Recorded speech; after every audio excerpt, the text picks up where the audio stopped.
Okay, I got my stove glass in place, got my little L-shaped brackets just barely snugged down.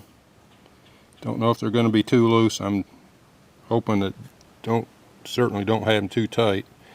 And I also use this opportunity with the stove door laying flat the way it is to glue my the actual door gasket itself back into place over on this side where it come loose.